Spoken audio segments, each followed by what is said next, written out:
Kang Kang Ahmad, udah siap Kang?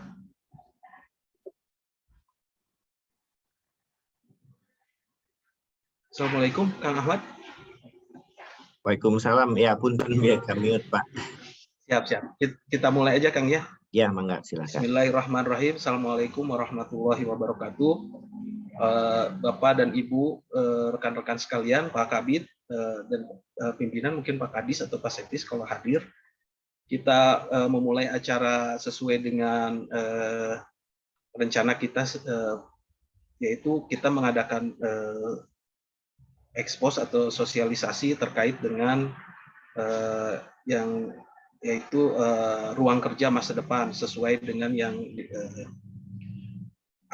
kedepannya, apakah ruang kerja kita itu seperti apa nanti mungkin akan dibahas oleh Kang Ahmad gitu ya, berdasarkan teknologi-teknologi terbaru maupun kondisi-kondisi di pemerintahan seperti apa gitu, dan peluangnya kita nanti kedepannya itu masa depan bekerja seperti apa, mungkin seperti itu. Dan sebelum acara dimulai mungkin saya minta arahan dulu dari Pak Kabid karena sebagai pimpinan. Pak, mangga Pak Kabid menyampaikan arahan dulu Pak, barangkali kan sesuai dengan arahan Pak Kabid nih Pak, ruang kerja masa depan ini. Mangga Pak. Baik, terima kasih Pak Arief. Assalamualaikum warahmatullahi wabarakatuh. Waalaikumsalam. Waalaikumsalam. Selamat pagi Kang Ahmad. Pagi Pak Kabid. Selamat pagi rekan-rekan sekalian. Semoga kita semua sehat walafiat. Sebenarnya kalau saya lihat ini sebenarnya bukan ekspos atau untuk melihat kita akan membuat ruang kerja masa, tapi ini adalah sebuah gambaran mungkin karena memang kedepannya memang kita akan istilahnya itu akan seperti itu. Jadi kita akan membutuhkan ruang kerja yang memang mungkin tidak harus berbentuk bangunan ya. Jadi kita mungkin bisa kerja di mana saja. Gitu ya mungkin Kang Ahmad ya. Trennya sih memang mungkin kalau kita lihat dari mulai selain ruang kerja mungkin juga tempat-tempat lain juga seperti misalkan toko atau tempat-tempat kuliner atau apa mungkin memang tidak membutuhkan sebuah bangunan. Tapi mungkin untuk lebih jelasnya seperti apa sih mungkin ruang kerja masa depan itu yang mungkin nanti bisa kita terapkan. Mungkin nanti Kang Ahmad bisa menjelaskan, bisa memberikan kita wawasan mengenai kemungkinan-kemungkinan ke depannya tentang ruang kerja yang akan kita gunakan. Mungkin itu aja Kang Ahmad, mangga silakan dilanjut. Ya, terima kasih Pak Kabid. Mangga Kang Ahmad disampaikan aja terkait dengan konsep ruang kerja masa depan yang kedepannya itu akan seperti apa, untuk menambah wawasan kita semua sebagai ASN Kota Bandung. Mangga. Oke, baik. Assalamualaikum warahmatullahi wabarakatuh. Suaranya terdengar jelas, Pak Arif? Terdengar, Pak. Dan screen-nya udah bisa kelihatan ya, Pak? Ya, sudah, Pak. Oke, baik teman-teman. Assalamualaikum warahmatullahi wabarakatuh. Sebelumnya saya ucapkan terima kasih buat teman-teman di Pemkot Bandung ya. Alhamdulillah hari ini kita bisa bertemu diskusi walaupun secara virtual gitu ya. Tapi insya Allah tidak mengurangi niat kita untuk belajar bersama, diskusi dan silaturahim pagi hari ini. Sebetulnya ini kegiatan yang sudah kita rencanakan sejak lama ya Pak Kabid. Kita waktu itu berencana untuk secara rutin menggelar diskusi-diskusi seperti ini gitu ya. Sebentar, mohon maaf Pak Arif, saya ada sedikit kendala sebentar. Bentar Pak. Enggak. Di saya screen-nya nggak muncul saya. Bentar.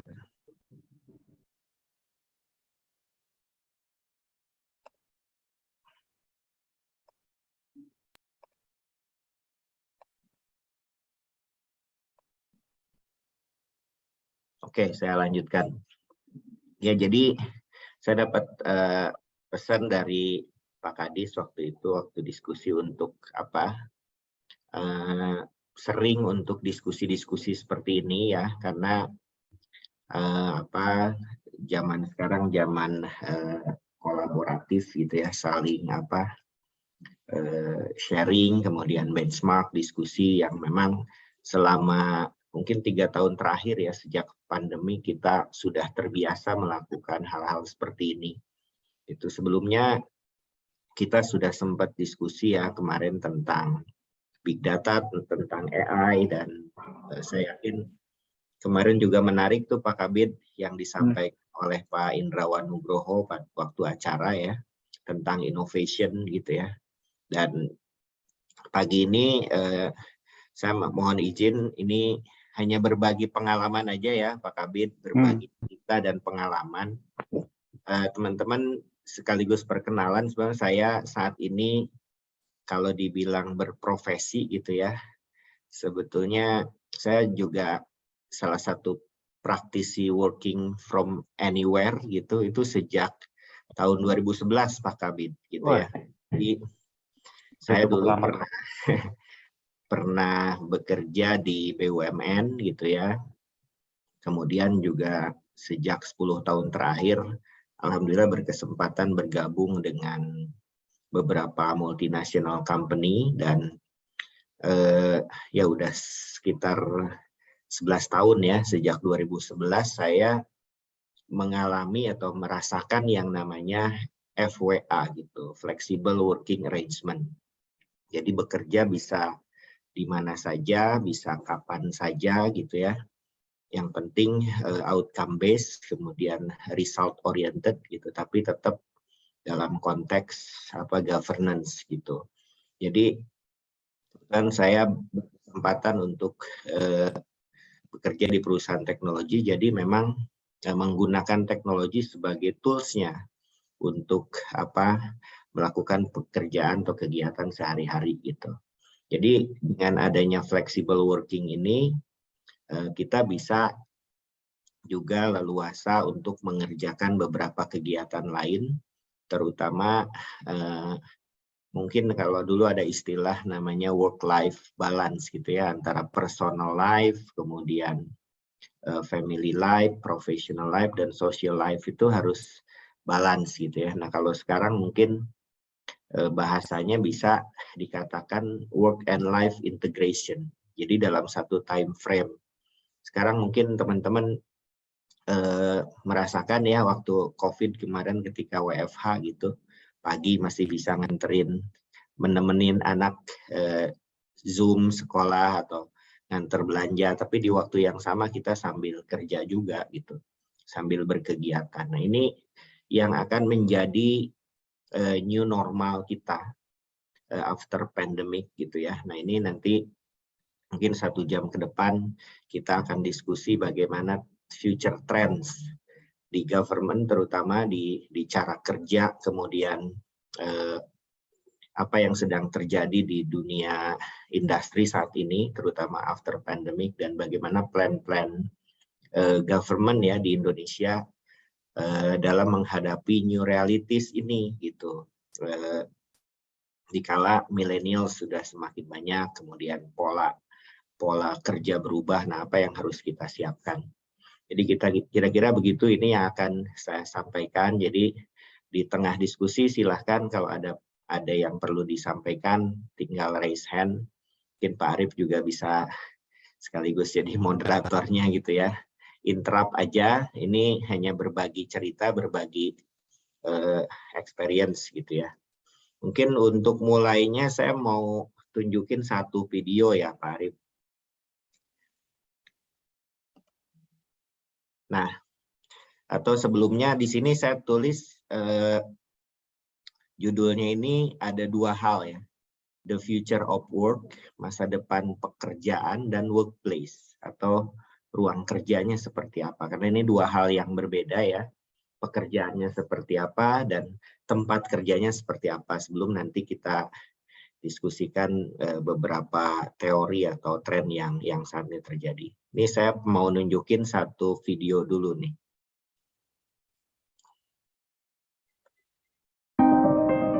Dengeran ya suaranya, Pak Mon?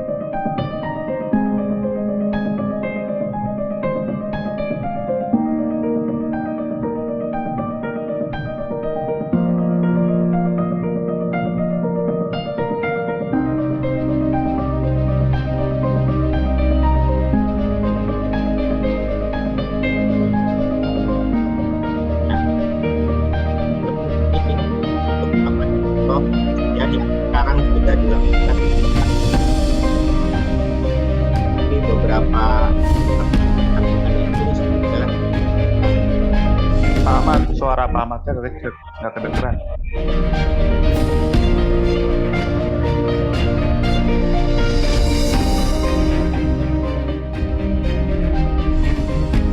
Suaranya kedengeran ya, Pak Arif?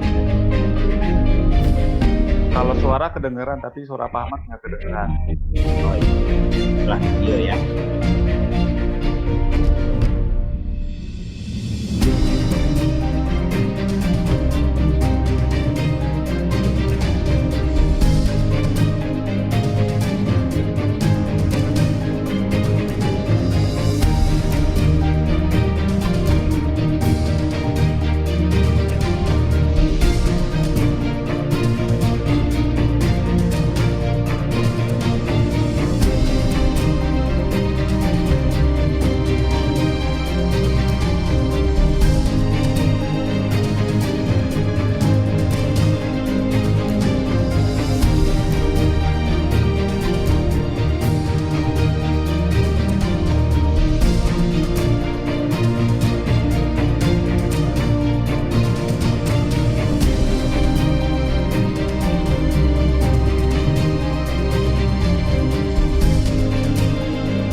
Oke, saya pause dulu di situ ya. Jadi sekarang suaranya kedengeran, Pak Arif?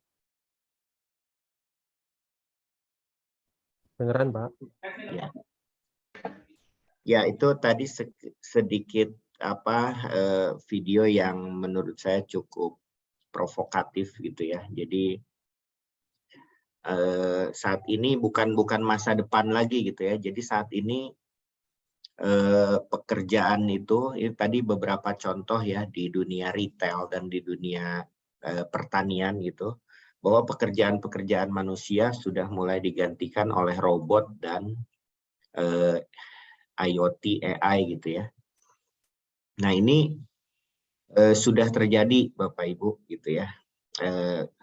Kemarin saya baru pulang ada bisnis trip gitu. Bahkan di negara-negara Skandinavia contohnya ya, sekarang sudah kayak saya ke restoran, ke supermarket, ke toko-toko pakaian gitu ya, itu sudah tidak lagi dilayani oleh manusia. Gitu. Saya kemarin booking hotel itu udah benar-benar hanya order by platform, kemudian saya dapat code, saya masuk ke kamar, masuk ke area-area hotel, itu udah tanpa ada assisted by human. Jadi semuanya sudah otomatis gitu ya. Kemudian belanja gitu, nggak ada tuh yang namanya kasir, kemudian nggak ada yang namanya waiters di restoran. Semuanya sudah robotik gitu. Nah, di luar ini sudah sangat masif gitu ya. Kita ke warung kopi tinggal pesen mau apa, itu bayarnya online dan lain sebagainya. Nah, itu udah jadi sebuah hal yang biasa gitu. Di Indonesia pun sekarang sudah mulai banyak ya hotel-hotel yang otomatis seperti itu, terutama buat kalangan muda gitu ya. Nah, jadi ini ke depan kita berkompetisi dengan yang namanya robot, AI gitu, artificial intelligence, machine learning. Nah, sehingga nanti pekerjaannya seperti itu, terus bagaimana dengan kita sebagai government gitu ya. Kemudian bagaimana ruang kerjanya ke depan, nah, ini akan kita diskusikan. Kemudian ini juga video yang lain nih cukup menarik ya, ini tentang menggambarkan bagaimana pekerjaan juga di masa depan nih. Ini satu lagi.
Nah, jadi itu another videos ya, Bapak Ibu, bahwa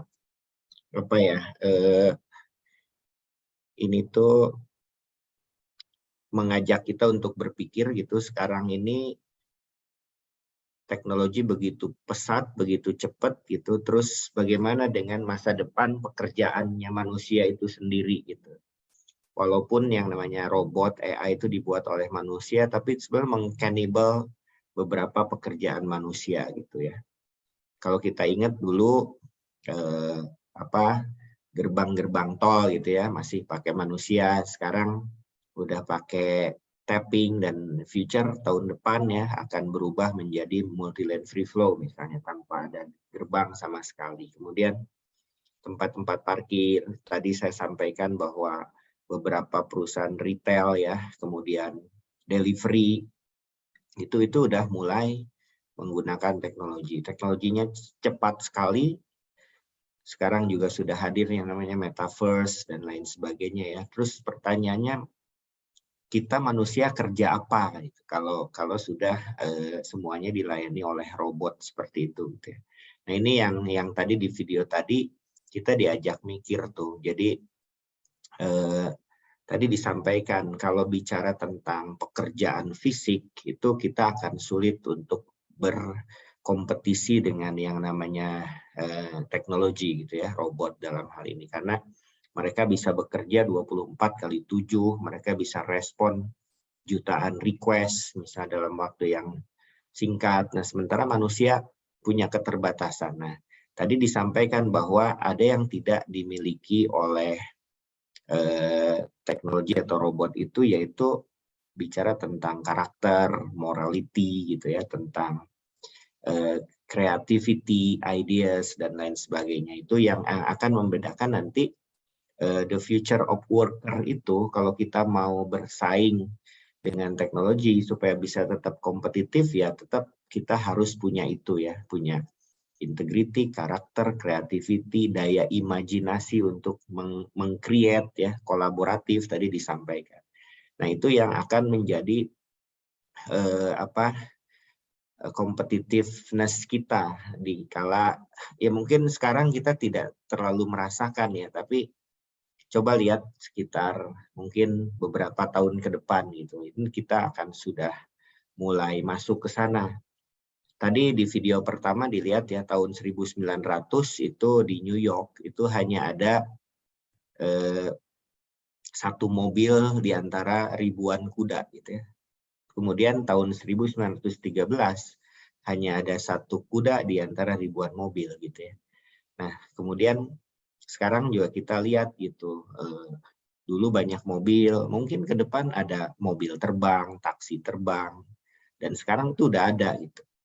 Nah, inilah yang akan jadi challenge buat kita di government gitu ya. Beberapa kali saya diskusi dengan beberapa pengambil kebijakan ya, baik di parlemen maupun di kementerian ya, bagaimana kita menyiapkan ini betul-betul sangat serius, kita bagian dari ekosistem dunia, jadi harus kebijakan itu harus kita persiapkan dari sekarang. Jadi bukan hanya people, tapi proses gitu ya. Teknologi udah jelas gitu, proses, regulasi, instrumen hukum kita harus siapin. In paralel kita juga people kita siapkan. Makanya di pendidikan sekarang kita nyiapin namanya Merdeka Belajar dan lain sebagainya ya. Nah, Bapak Ibu, itu tentang bagaimana pekerjaannya. Sekarang kita akan lihat bagaimana tempat kerjanya. Nah, ini adalah satu video dari Jonas Lang LaSalle ya, itu salah satu pengembang developer gedung-gedung perkantoran. Nah, ini saya lihat video ini menarik, menggambarkan the future of now gitu ya. Jadi sekarang ini udah terjadi nih. Nah, ini saya coba tunjukkan salah satu kondisi bekerja di swasta itu ya, dan mungkin ke depan tidak menutup kemungkinan di government juga akan seperti ini.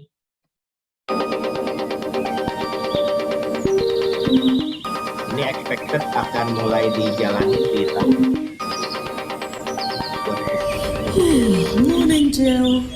Good morning, Amy. Where would you like to work today? The office.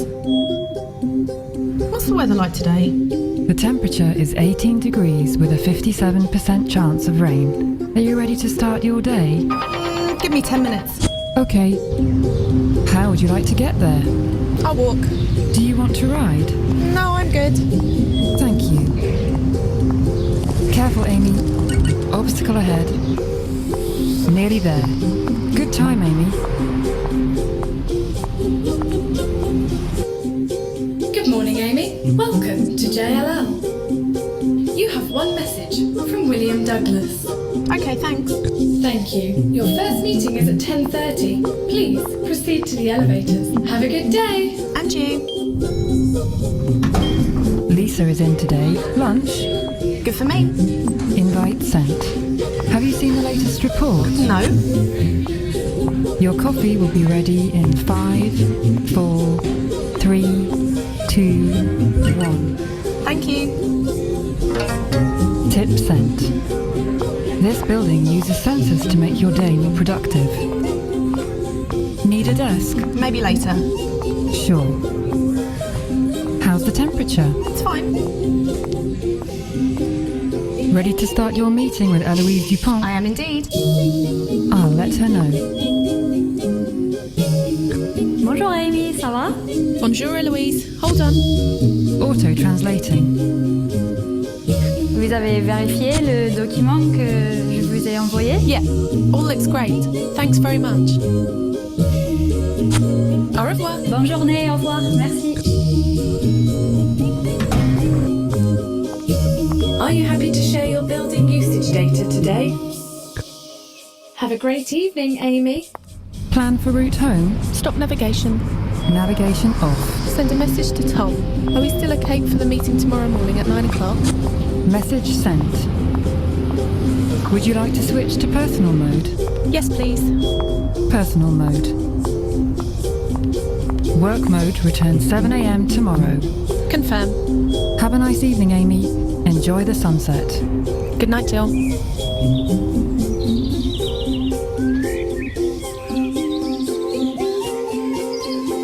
Nah, itu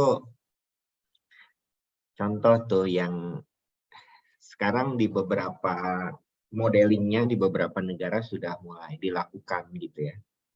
Nah, nanti akan seperti itu gitu. Mungkin expected kira-kira 5-10 tahun ke depan gitu. Nah, apakah ini akan kejadian atau hanya sekedar ilusi gitu ya?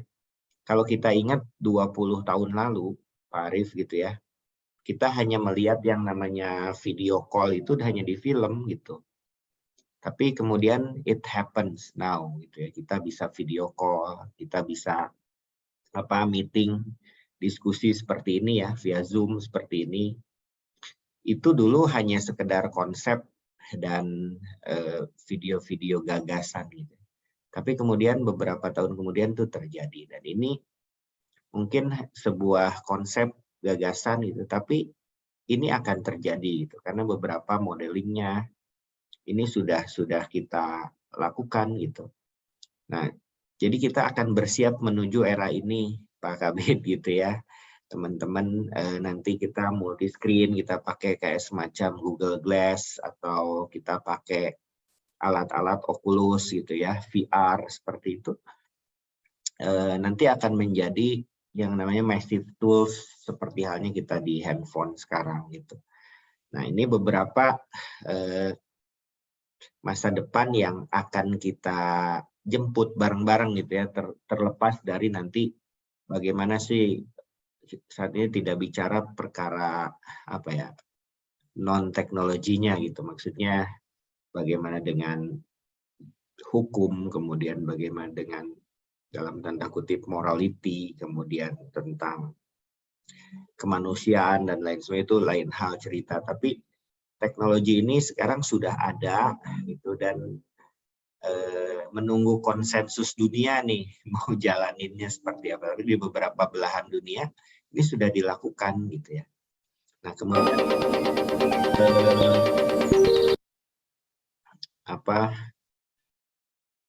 metaverse gitu ya. Sekarang rame-rame nih pemerintah sudah mulai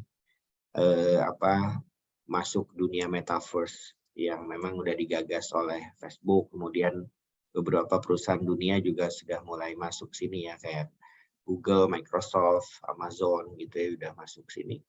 Dan ini di beberapa organisasi sudah dijalankan sekarang, termasuk ya hari ini di Kementerian Pan-RB, Pak Kabid, 2 hari ya, hari Selasa dan Rabu. Kebetulan saya juga sebetulnya sekarang jadwalnya jam 11 gitu ya, tapi nggak apa-apa, nanti saya join later. Ini ada workshop hari ini tentang bagaimana penggunaan metaverse untuk pelayanan publik gitu ya. Nah, jadi pemerintah kita sedang menyiapkan ini gitu ya, walaupun sekarang masih tahapannya baru masih augmented reality atau virtual reality gitu ya, masih yang web based, tapi sekarang pemerintah sudah sedang menyiapkan instrumennya, bekerja di metaverse seperti apa. Nah, mungkin gambarannya seperti ini nih, kerja di metaverse. Tadi udah dilihat juga, kita lihat di video sebelumnya ya, bahwa nanti bekerja itu ada mode personal, ada mode working gitu ya. Kita milih tuh. Nah, ini contoh bagaimana kita nanti bekerja di metaverse. Over the last year and a half, a lot of us who work in offices have gone remote, And while I miss seeing the people I work with, I think remote work is here to stay for a lot of people. So we're going to need better tools to work together. Let's take a look at what working in the metaverse will be like. Imagine if you could be at the office without the commute. You would still have that sense of presence, shared physical space, those chance interactions that make your day all accessible from anywhere. Now imagine that you have your perfect work setup and you can actually do more than you could in your regular work setup. And on top of all that, you can keep wearing your favorite sweatpants. Looking good. Let's get together real quick for a debrief.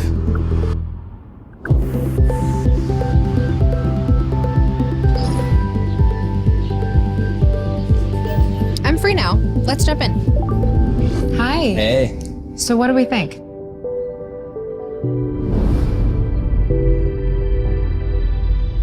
I think it's ready.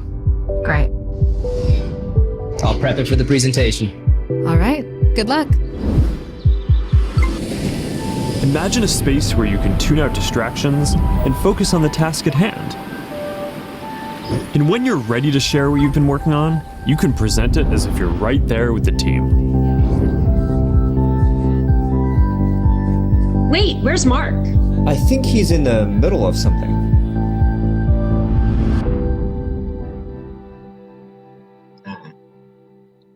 Jadi itu gambarannya, walaupun singkat tapi kita udah bisa melihat tuh kira-kira akan seperti itu. Jadi nanti yang akan berdiskusi itu avatarnya ya. Nah, kenapa sekarang kayak di Instagram, di banyak ya berseliweran itu yang artis-artis punya avatar gitu ya. Nah, itu ke depan kita mungkin nanti saya mau meeting sama Pak Kabid dan Pak Arief gitu. Avatar saya aja yang meeting dengan avatarnya Pak Arief gitu. Sementara saya nama Pak Kabid nuju Ngusep misalnya ya. Atau nuju ngaliwat ngabakakak Cimalaka gitu kan. Tapi meeting gitu. Meeting nama avatar jeung avatar weh gitu kan. Nah, itu sangat mungkin ke depan gitu ya. Tinggal teknologinya sudah ada gitu. Sekarang pemerintah sedang menyiapkan instrumen hukum, regulasi dan lain sebagainya. Tinggal toolsnya, perangkat-perangkatnya juga sudah ada. Nah, tinggal people-nya. Sekarang kan kita masih mikir, itu bener tuh sih gitu kan. Bakal kadinya tuh sih gitu. In reality di beberapa belahan dunia yang lain sudah melakukan itu. Ya, tentang tinggal kita siap nggak. Nah, mungkin challenge-nya di kita adalah penduduknya kan banyak banget gitu, terus akan sangat mahal teknologinya dan lain sebagainya. Tapi ya Facebook makanya sekarang dipakai oleh miliaran manusia, ya platform itulah nanti akan dipakai gitu ya. Mungkin nanti perangkat-perangkat VR itu ya bisa diakses kayak semurah handphone gitu ya. Seperti halnya sekarang handphone digunakan oleh miliaran manusia, ya begitu juga nanti kayak kacamata-kacamata seperti itu mungkin nanti akan jadi hal yang sangat biasa gitu. Nah, ini kita sedang menuju ke dunia itu Bapak Ibu semua. Jadi tinggal bagaimana nih kita di government mempersiapkan. Paling tidak diskusi pagi ini mungkin kita bukan bicara tentang impian ya, bahwa kita bicara apa yang saat ini sedang terjadi dan akan kita lewati kelak gitu ya. Karena sudah bukan lagi impian, karena udah jadi realitis di negara-negara yang memang sudah ada beberapa yang menjalankan gitu. Ini kita diskusi berbagi pendapat gitu, menurut teman-teman nanti akan seperti apa gitu ya. Over the last year and a half, a lot of us who work in offices have gone. Nah, kemudian kalau kita lihat ya megatrend kita 2045 merdeka 100 tahun gitu. Kemudian ya ini challenge-nya ya, demografi global, urbanisasi, international trading, kemudian udah semakin terintegrasinya platform mata uang gitu ya. Sekarang udah ada cryptocurrency, blockchain di keuangan internasional ya. Kemudian growth of middle income gitu ya. Kemudian perang, kita lihat sekarang Ukraine dengan Rusia, katanya tidak pernah ada yang namanya perang karena agama itu katanya, tapi perang karena resources, sumber daya alam. Ini sekarang NATO, China, US, Rusia ya semuanya berperang ya salah satunya karena sumber daya alam. Gitu ya. Kemudian teknologi, geopolitik ini mega trendnya. Kemudian ini sudah sempat saya sampaikan ya, disruptornya banyak sekali gitu. Data semakin besar, tadi disampaikan ya bahwa dalam dari 100% data yang beredar di dunia saat ini, 90% diproduksi data itu 2 tahun terakhir. Sekarang setiap orang upload video, upload foto, itu kan bergiga-giga gitu. Sekarang berpeta-petabytes of data seluruh dunia itu kan. Ini yang dinamakan tsunami of data gitu. Kemudian ya ini beberapa disruptornya.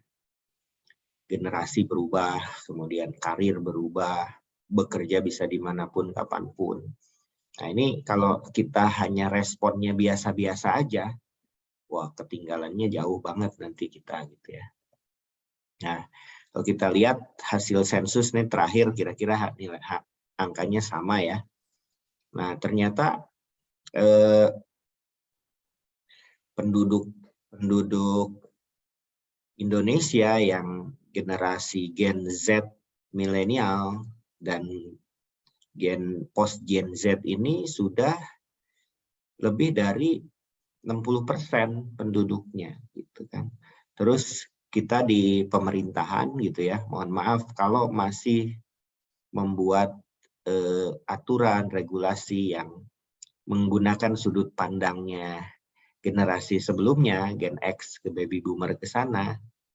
Kebanyakan kan pengambil keputusan, pengambil kebijakan nih Gen X nih, lahirnya di antara tahun 65 sampai tahun 80 gitu ya.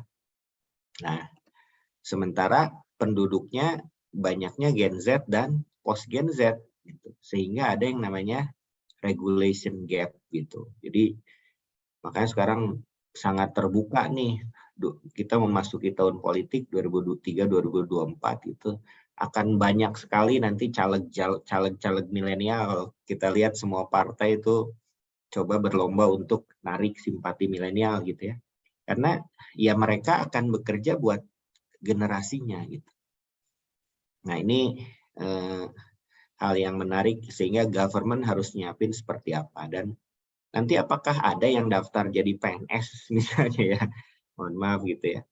Ketika pekerjaan sudah sangat blended, makanya PNS pun sekarang ya BKN, Kemenpan, Kemendagri itu sedang berbenah gitu untuk menyiapkan ini. Nah, bicara tentang work and workplace gitu ya, ini ada 10 government trends ya dari Deloitte gitu.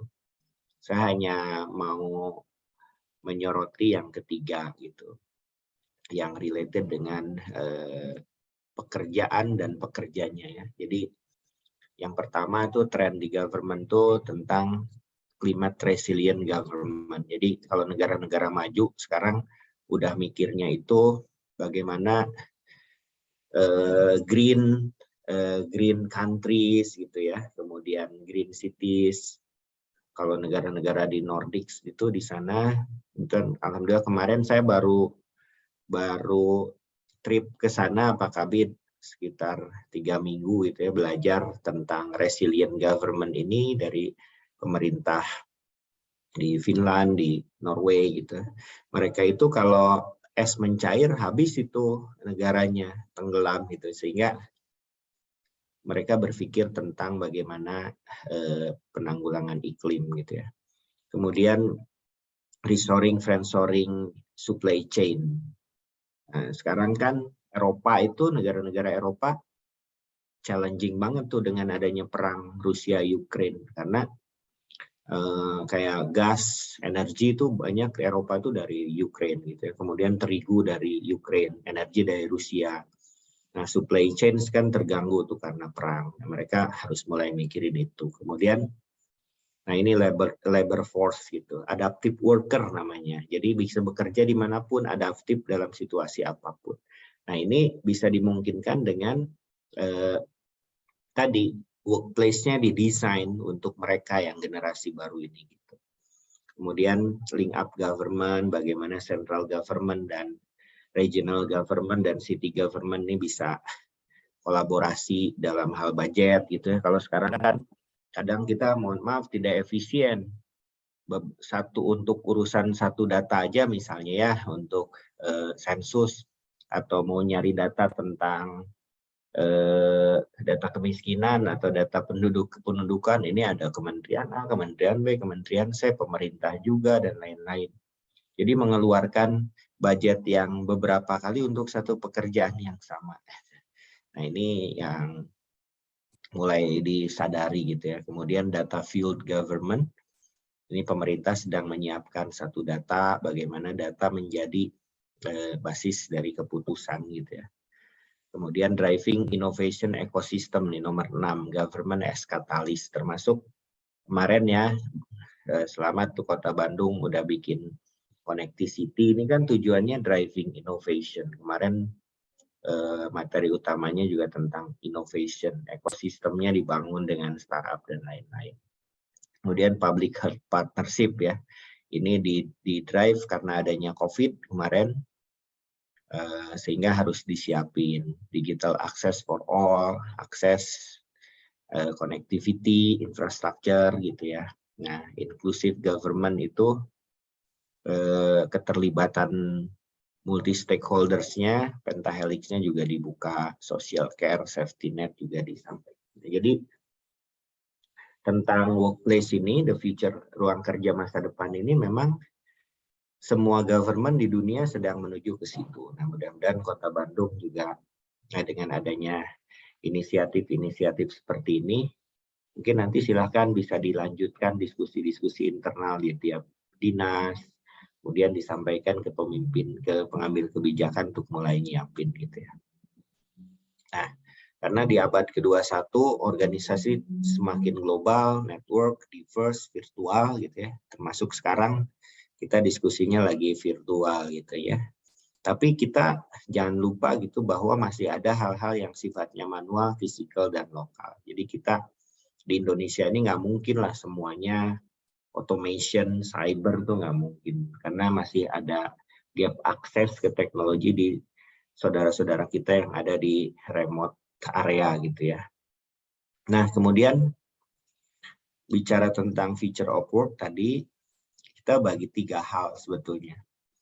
Tentang siapa yang mengerjakan pekerjaannya, bagaimana pekerjaan itu diselesaikan, dan di mana pekerjaan itu dilakukan gitu ya. Nah, terlepas dari kita ngantor apa nggak ngantor gitu ya. Nah, jadi tadi ya sebagai summary dari beberapa video di awal tentang who does the work gitu. Jadi ada teman-teman kita yang bekerja itu jadi full time atau part time employees, ada yang jadi crowdsourcing atau pekerja-pekerja kreatif gitu. Mereka tidak butuh kantor tuh bekerjanya. Ya, kemudian bagaimana pekerjaan dilakukan itu dengan AI, robotik, automation. Nah, kemudian when and where work is done gitu. Sekarang kan udah banyak ya, kafe udah bisa dipakai untuk kantor. Sekarang malah pada meeting kan banyaknya di coworking space, di kafe, di Starbucks, di Coffee Bean gitu, di mall gitu ya. Itu co-located workspace. Pekerja-pekerjaan juga remote worker. Saya hampir 10 tahun terakhir kerja kalau nggak di rumah, di meetingnya di cafe atau di coworking space, seperti itu gitu ya. Bahkan tahun 2020, salah satu prinsipal company saya menutup seluruh kantornya.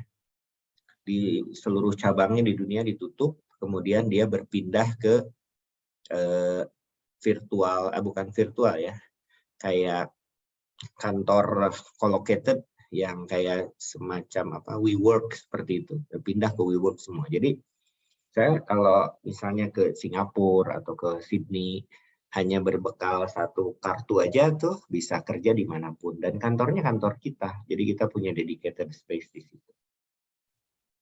Nah, Jadi ketika bicara tentang workplace framework-nya, nah itu paling tidak kita harus menyiapkan tuh sekitar 12 step ya, ini berdasarkan ISG. Jadi kita bagi 3, bicara tentang human-nya, bicara tentang physical work-nya, bicara tentang digital ekosistemnya. Jadi ketika bicara physical-nya, workspace-nya tuh harus seperti apa? Itu harus aman gitu ya. Terus pertanyaannya sekarang kantor sekarang kumaha dikumahakeun atuh kantor nu ayeuna gitu ya. Nah, jadi nanti akan saya tunjukkan ya. Sekarang Kementerian Keuangan yang sudah menyiapkan workplace baru ya. Di seluruh Kementerian Keuangan ini sudah ada inisiatifnya Pak Kabid. Ruang kerja masa depan tuh. Sekarang memang baru infrastruktur fisiknya. Jadi kantor-kantor di Kemenq itu sudah bergaya-gaya startup tuh. Jadi meja itu kalau sekarang kan Pak Kabid ya mejanya dari dulu ya di situ gitu ya. Nggak pindah-pindah ruangannya kan. Pak Arief ya mejanya di situ. Hari ini, besok, minggu depan, bulan depan ya kerjanya di situ gitu ya. Nah, kalau di Kementerian Keuangan Pak sudah mulai diubah. Jadi mereka bikin open space, jadi kerja bisa di mana aja, tidak ada dokumen di meja gitu ya. Nah, itu yang sedang mereka lakukan. Jadi digital integration-nya, kemudian smart facilities-nya, mereka nyiapin locker-locker gitu ya. Nah, kemudian itu infrastruktur fisiknya. Jadi kantornya diubah bergaya startup atau mungkin Pak Kabid kalau pernah main ke kantornya Google, Microsoft gitu ya. Itu seperti itu tuh Pak Kabid. Mungkin kapan-kapan kita agendakan Pak Kabid, tim Kominfo atau berapa, kita main ke visit gitu ya, ke kantornya startup, ke kantornya Google atau ke Microsoft. Nanti kita coba agendakan untuk melihat physical office itu seperti apa. Kemudian digital infrastructure-nya. Bagaimana, nah sekarang kan banyak tools-nya ya, ada Microsoft 365, kemudian Google Suite gitu ya, kemudian Cisco, AWS juga punya. Nah itu digital unified communication platformnya itu silahkan bisa milih sendiri ya. Nah, jadi kan bekerja sudah, sekarang mah kan udah jarang, mana flash disk gitu. Kan udah enggak ya Pak Arief, sekarang mah kirim aja linknya gitu ya. Kalau dulu mah zaman kita dulu awal pakai disket gitu ya, disket yang floppy disk, kemudian mini disk gitu. Sekarang kan nggak ada gitu. Udah tinggal kirim aja link Google Drive-nya atau link Dropbox dan lain-lain gitu ya. Nah, itu collaboration tuh ya. Kemudian hosted application udah pindah ke cloud semua, udah nggak ada lagi data center di kantor, ke depan itu nggak ada server lagi gitu ya. Technical support juga udah dedicated. Kemudian sekarang tuh di Bandung mungkin nanti kalau layanan chatbotnya dikembangkan, nanti saya mau tanya nih, ke depan ya Pak Kabid, saya mau cuti, udah via chatbot, saya mau gajian udah masuk belum ya? Nah nanti cek misalnya di chatbot itu masukin NIK, masuk keluar, gajian berapa, udah di digital platform gitu ya. Nah itu di nomor 8 tuh human automation. Nah kemudian yang ketiga yang harus disiapin ya human-nya sendiri gitu. Nah, termasuk kita diskusi pagi ini sebetulnya di area persiapan human-nya, harus banyak diskusi-diskusi seperti ini. Kemudian tadi ya visit, melihat mungkin nanti ke Kementerian Keuangan benchmark, kemudian ke beberapa kantor, kantornya Grab, kantornya Gojek, Tokopedia itu sudah menerapkan seperti ini gitu ya. Nah ini kira-kira frameworknya seperti ini. Saya yakin nanti Kota Bandung pun sedang menyiapkan gitu ya, pimpinan daerah, dan mudah-mudahan dan ini secara masif di seluruh Indonesia, dimulai ini dari Bappenas, Kementerian Keuangan sedang menyiapkan ini gitu ya. Nah tadi Pak Mual waktu pembukaan menyampaikan terus tempat kerja tuh nanti seperti apa gitu ya. Nah kira-kira ada 4 tuh kira-kira dibagi workplace itu empat tipe, 4 kategori ini. Jadi emotional workplace gitu. Jadi harus mencakup ini ya. Jadi secara emosional itu kita harus betah tuh di situ ya. Nah, gimana caranya supaya Dinas Kominfo ini menjadi tempat kerja paling betah gitu ya? Ya harus punya 4 hal ini. Jadi emotional workplace itu, jadi kita tuh seneng kalau ke kantor tuh happy gitu ya, facilities teman-temannya hangat, ramah, teamworknya bagus, leadernya bagus, tuh emotional workplace. Kemudian physical workplace, itu memang ya ada tempat kita ngantornya, baik nanti by physical atau by virtual kita ngantornya gitu ya. Nah, tetap ada gitu ya, kita kantor tuh untuk kita bertemu muka tetap harus ada gitu. Kemudian 3 technological workplace itu tentang bagaimana teknologinya dipakai, enablernya teknologinya dipakai. Kemudian purposeful workplace itu bisa menjadi tempat buat kita berkolaborasi, berinovasi gitu ya, menghasilkan sesuatu yang impactful gitu ya. Nah, ini harus mencakup ini. Kemudian evolusinya tuh seperti apa? Kalau dulu kantor teh kamarana senate ngantor kosong gitu, karena dulu mah budayanya itu budaya utility. Nah, kantor itu hanya tempat untuk kita menyelesaikan pekerjaan gitu. Culture of productivity, bagaimana kita bikin, kalau dulu mah bikin sesuatunya kudu di kantor gitu, ngagawean segala hal tuh kudu di kantor gitu. Nah, kalau sekarang kan culture-nya berubah tuh, jadi culture of engagement. Jadi kita tuh mikir, harus bahagia di kantor teh, kudu segala rupa aya mesin kopi, aya meja biliar, aya karambol gitu kan.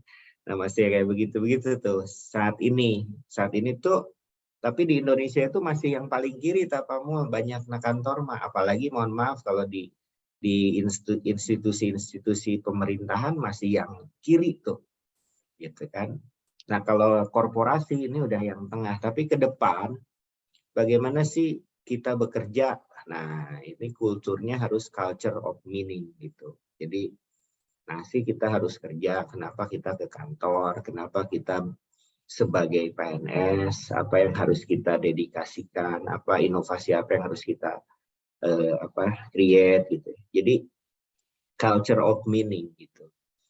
Pemimpinnya inspiring, leader-leadernya enlightening, kemudian empowering dan enriching gitu ya. Jadi ke depan ruang-ruang kerja seperti inilah yang akan bertahan gitu ya. Karena tadi kalau kita tidak ada di culture of meaning, Pak Kabid, Pak Arif dan teman-teman, ya kita akan kalah tuh sama robot-robot tadi gitu ya. Nah, ini tentang evolution of culture-nya. Kemudian evolution of the office-nya. Kantornya dulu office of utility ya, tempatnya untuk untuk mengerjakan pekerjaannya, that's it gitu. Kemudian sekarang kan playful office, tadi saya sampaikan ada tempat kalau para pejabat biasanya di ruangannya ada toiletnya gitu kan, ada tempat karaoke-nya gitu kan, kayak TV gede gitu. Itu kalau di ruangannya sendiri, kemudian ada TV, ada toiletnya sendiri, berarti dia punya jabatan tuh gitu kan. Playful office, bisa ada sofanya, ada lamun di CEO mah ayat paragi latihan golf gitu Pak, gitu kan. Nah, itu playful office. Tapi kalau ke depan itu liquid office namanya. Jadi distributed workforce tadi yang saya sampaikan, bisa di mana aja. Bahkan nanti ya gubernur atau wali kota bisa kerja dimanapun gitu. Jadi sekarang mah kan ya kantor kecamatan coblongnya didinya gitu. Atau kantor dinas kominfo-nya didinya gitu. Mungkin nanti mah dengan adanya liquid office ada satu shared location yang disiapin oleh Pemkot Bandung. Jadi siapapun ASN Kota Bandung yang lagi ke daerah di Trans Studio misalnya ada government corner gitu. Jadi siapapun ASN yang lagi ke Trans Studio ya kerja di situ. Nah, itu sangat mungkin.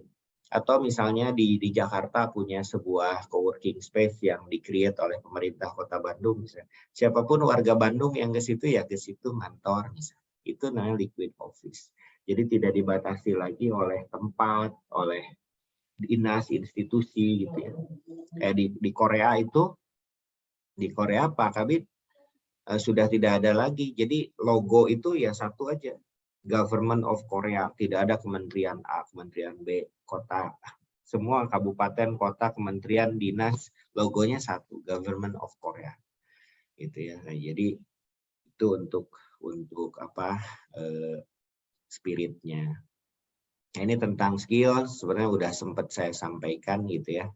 Jadi kalau mau next generation kita siapin ASN millennials, kemudian warga Bandung juga semakin millennials ya, ini kita harus siapin ini gitu. Kemudian citizenship ini sudah sempat saya bahas, dan government itu harus ambidex gitu ya. Jadi current-nya existing modelnya kita jalanin, tapi future model, future teknologi, future marketnya juga kita siapin.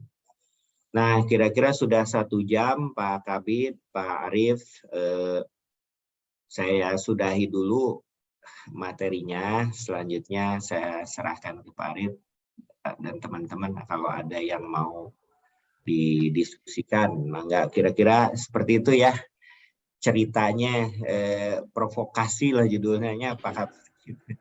Yang saya lihat, saya alami gitu ya, kebetulan masih hangat gitu, dan ini bukan lagi impian karena sudah ada.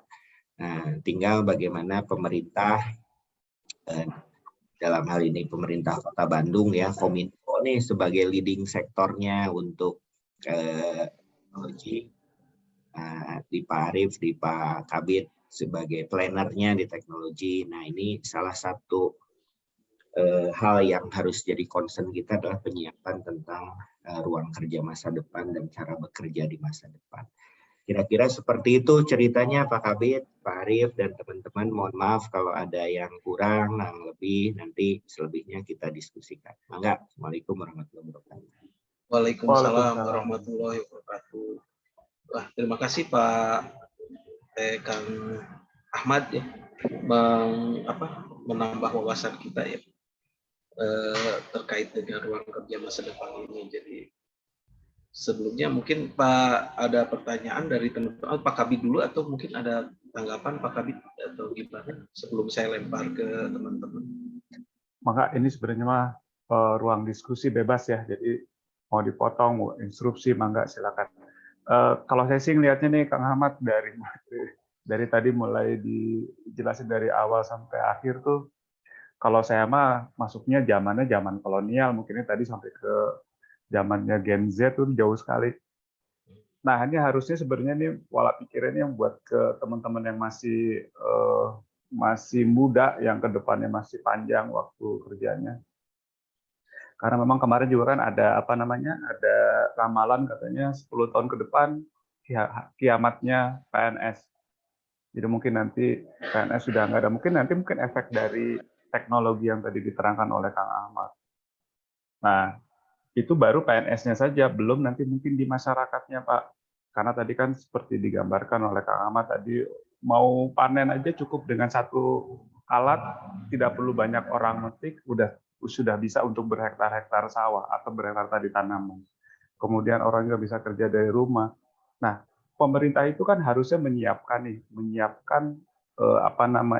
kebijakan atau program ke depan untuk menghadapi kemajuan teknologi ini gitu, karena nanti pasti akan terimbas adalah masyarakat. Sekarang aja mungkin kalau kita lihat kan masyarakat untuk mencari pekerjaan saja sangat sulit, apalagi nanti dengan adanya robotik semakin sulit lagi mungkin nanti masyarakat bersaing. Mungkin apa sih trik-trik awal gitu untuk kita melihat menghadapi proses ke depan itu Kang Ahmad, untuk tadi hal-hal yang tadi saya ceritakan. Mohon Pak. Enggak, Kang Ahmad direspon kan? Ya, memang Pak Kabid, salah satu transformational challenge ya di Indonesia gitu ya, itu memang people readiness gitu.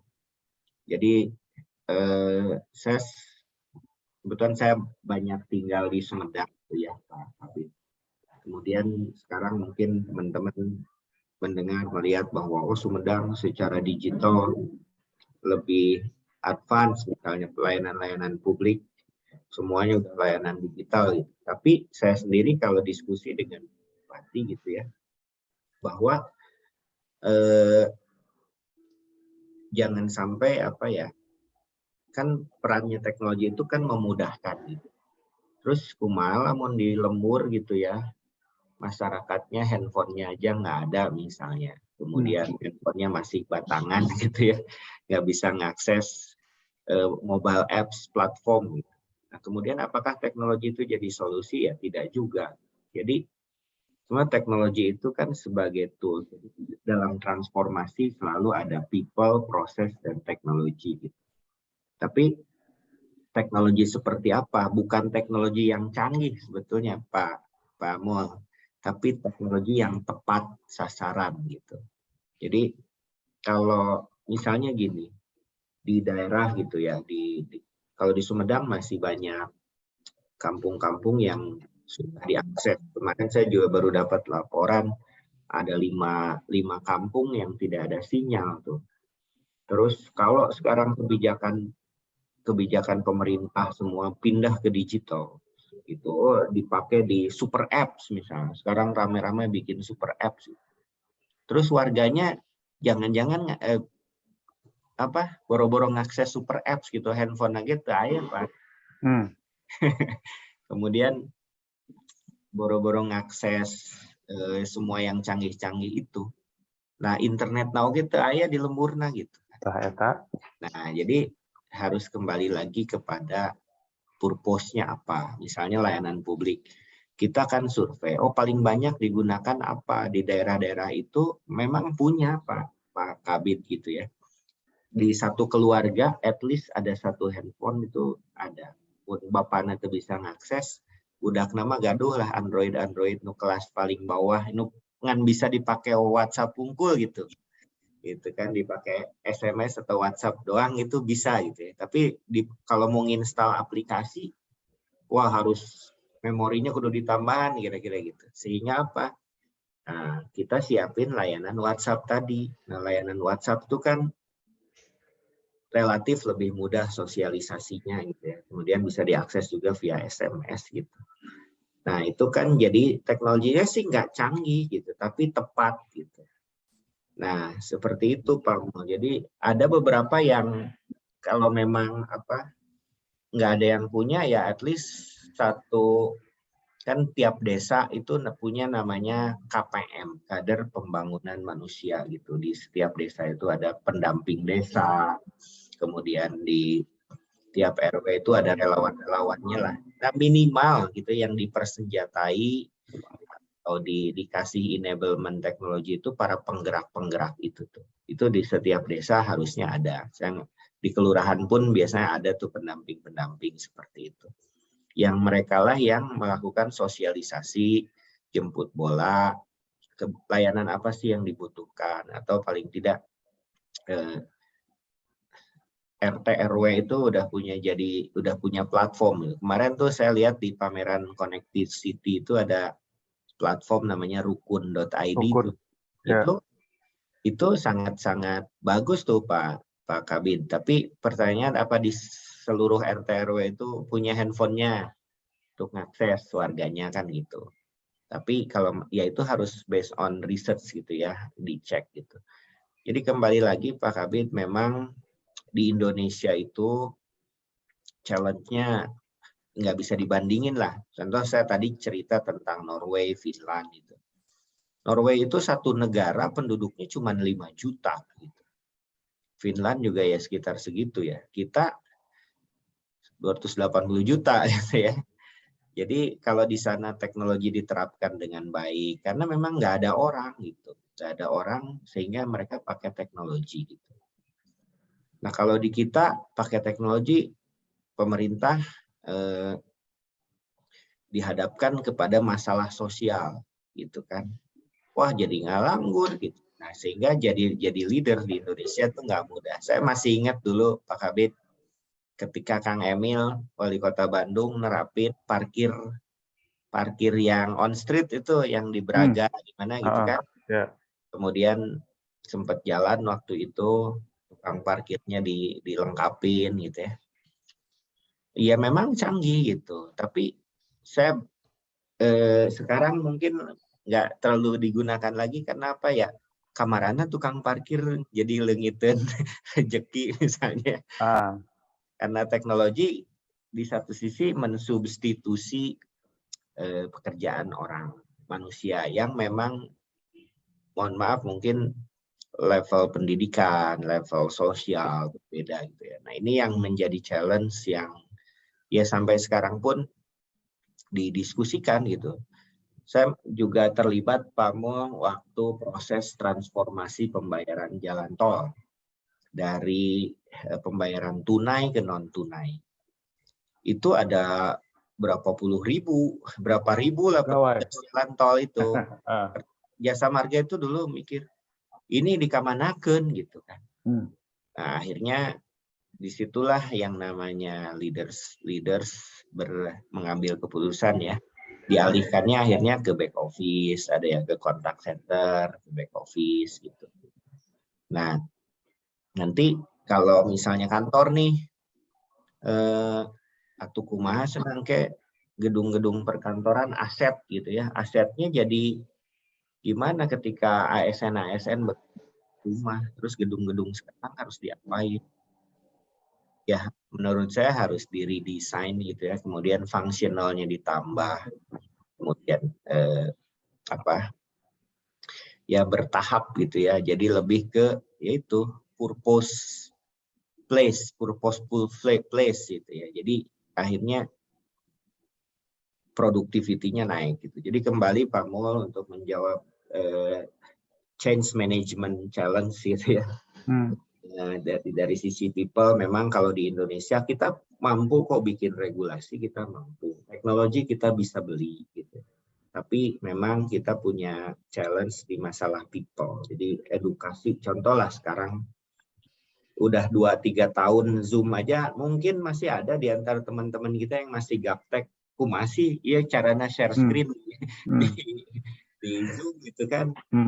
Itu kumaha caranya screenshot di layar, nah masih ada. Jadi memang harus dengan waktulah itu bisa dijawab gitu ya. Dan kalau di kita kan patrilineal, patron di penduduk di Jawa Barat khususnya kan patron klien lah gitu ya. Da baheulana kerajaan gitu. Jadi mun pimpinannya gini, maka mereka. Nah begitu juga ASN gitu. Jadi kalau pemerintahnya sudah literate digital literasinya udah tinggi, masyarakat biasanya ngikut tuh. Jadi itu yang kita lakukan tuh di Sumedang itu ya, dan Pak Bupati, Pak Wabu, Pak Sekda itu memang di ASN-nya di reform, birokratik reform sampai ke kecamatan, desa, RW, RT, jadi masyarakat ngikut. Ya alhamdulillah resultnya kan mengikuti gitu, karena bukan tujuannya dapat award atau apa, tapi ya ini butuh waktu 3 tahun tuh SPBE gitu ya, dari diimprove terus itu ya, itu by proses. Kira-kira itu Pak Mul. Jadi insya Allah Bandung yo bahkan lebih advance, karena Bandung kan lebih apa ya, lebih dinamis gitu ya. Lebih siap loh Pak ya. Gitu. Jadi di advance kita juga banyak belajar. Itu Pak Mul, mangga Pak Arif. Siap Pak Ahmad ya. Mungkin kita itu di masa transisi ke arah itu Pak ya sekarang itu ya. Dan dinamikanya itu mungkin karena ada perbedaan di kampung atau daerah rural sama daerah urban gitu ya. Nah, implementasinya. Dari teman-teman yang lain mungkin ada pertanyaan terkait dengan ruang kerja masa depan itu. Mangga Pak Yatma. Pak Ahmad, boleh ini? Bangga, siap, Ini sekedar sharing ya. Kalau misalkan dilihat saat ini sih memang karena kita terpengaruh masih budayanya feedback, budaya Pak, lama. Pak Yatna. Ya. Feedback, Pak. Feedback. Oh,